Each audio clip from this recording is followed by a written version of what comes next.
So makikita nyo, kinakampanya na sila ni Vice Ganda. Legislative.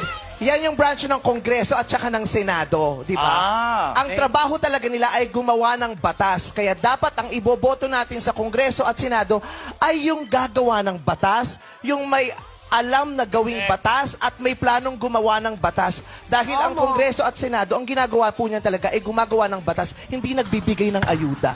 Ayun.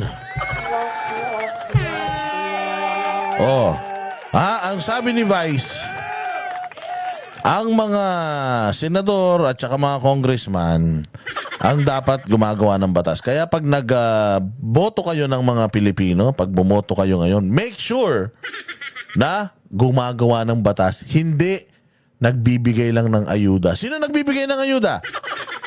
Yung mga taga-gobyerno at saka yung mga congressman na namimigay ng tupad, AIX, MAIP. Sabi niya, yung gagawa ng batas, hindi yung nagbibigay ng ayuda.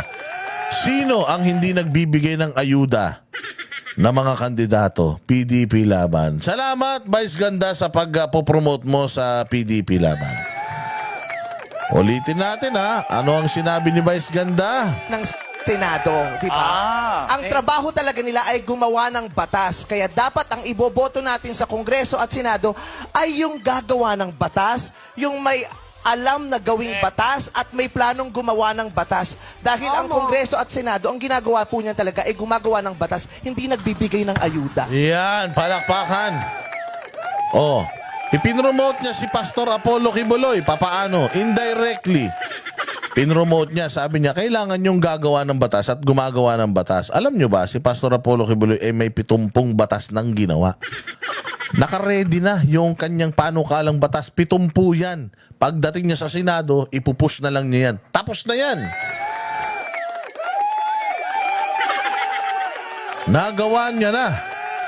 Yung iba, gagawin pa lang. Siya, nagawa niya na.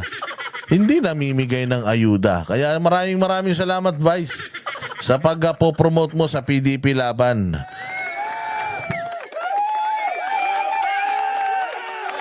Ang galing, di ba? Saan ka pa?